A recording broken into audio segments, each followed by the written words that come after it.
ඉන්ෆන්ටිනෝ අනිවාර්යෙන්ම FIFA එකෙන් අයින් වෙන්න ඕන. එහෙම නැතුව ගියොත් ඉතින් අපි ආස කරපු World Cup සදාටම නැති වෙලා යන්න පුළුවන්. මොකද FIFA එකෙන් දැන් try කරනවා FIFA එකෙන් කොටසක් private investors ට sell කරන්න. මේක direct FIFA වලින්ම කොටසක් විදිහට දෙන්න බෑ. මොකද FIFA on paper ගත්තාම non profitable organisation එක. ඉන්ෆන්ටිනෝ මෙතන ලොකුම loophole එක හොයාගෙන ඉවරලා FIFA එකෙන් තව sub company එකක් create කරනවා.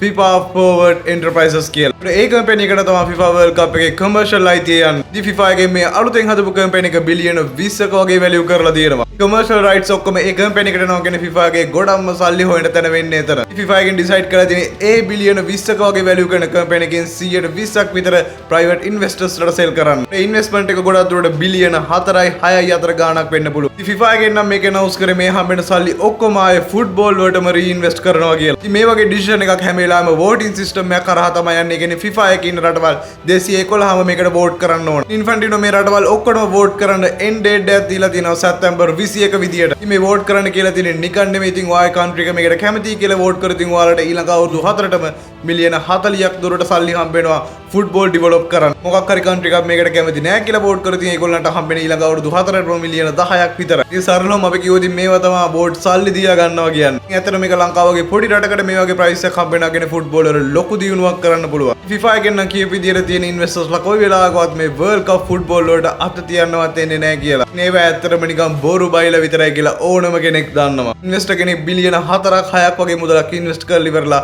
ෆුට්බෝල් World Cup එකට අත ගහන්න නැති විදිහ කියලා කාටවත් කියන්න බෑ. ඉතින් UEFA එකෙන් නම් මේ නිවුස් එක ආපු ගමන් මේක රිපෝස් කරලා තිබ්බා මේකට නම් vote කරන්නේ නැහැ කියලා. ඉතින් ඒ වුණාට voting system එකට මේක ආවට පස්සේ යුරෝප් වලට තියෙන 126ක වගේ ප්‍රතිශතයක්. ඉතින් යුරෝප් ඔක්කොම countries ටික මේකට කැමති නැහැ කියලා vote කරත් මේක අනිවාර්යයෙන්ම වෙන්න තියෙන chance එක වැඩි. අනිත් රටවල් ප්‍රමාණය වැඩි හින්දා. ඉතින් ඒකට හොඳම response එක අද යුරෝප එකෙන් දුන්නා. ඉතින් ඒක තමයි මේ agreement එක sign කරලා ඉතින් UEFA එක රටක්වත් 2030 World Cup එකට participate වෙන්නේ නැහැ කියලා. මේක ලබන අවුරුද්දේ තියෙන Women's World Cup එකටත් include වෙනවා. ඒ කියන්නේ ලබන අවුරුද්දේ තියෙන Women's World Cup එකට එක යුරෝප් ටීම් එකක්වත් නැහැ. මේකට UEFA එකේ ඉන්න රටවල් 55ම දැන් agree වෙලා තියෙනවා. මේ අද announce කරපු statement එකේ තියෙන විදිහට FIFA එකෙන් පටන් ගන්න එක competition එකකටවත් යුරෝප් countries participate වෙන්නේ නැහැ. ඉතින් ඇත්තටම දැන් තියෙන යුරෝප් countries ටික නැතුව ගියොත් FIFA World Cup එක ලෝකේ තියෙන ලොකුම tournament එක නම් වෙන්නේ නැහැ. ඉතින් මේ FIFA vs UEFA battle එක අපිට මේ දවස් ටිකේ ඉස්සරහටත් බලා ගන්න පුළුවන් වෙයි. ඉතින් මේකේ අන්තිමට මොනවා වෙයිද කියලා හිතා ගන්නත් බෑ. වගේම තමයි UEFA එකෙන් දැන් try කරනවා PSG president Nasser මේ පාර කොහොම හරි FIFA president election එකට දාන්න.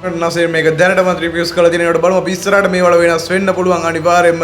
ගොඩක් දුරට මේ ඊළඟ දවස් දෙක තුන FIFA එක වගේම UEFA එක අස්සේ ලොකු බැටල් එකක් ඕගොල්ලන්ට බලා ගන්න පුළුවන්. ඔයාලට මොකද මේ ගැන හිතෙන්නේ? FIFA එකේ කොටසක් ඇත්තටම අපි විකුණන්න ඕනද? ඒ සල්ලි ඇත්තටම ෆුට්බෝල් වල ඩෙවලොප් වලට ඕනද? එහෙමත් නැත්නම් මේ අවුරුදු ගානක් FIFA එක තිබ්බ විදියටම මේක ඉස්සරහට තියාගෙන යන්න ඕනද? ඉතින් මේක නෝවාගේ දස පල්ලෙන් දා කියන්න අමතක කරන්නත් එපා.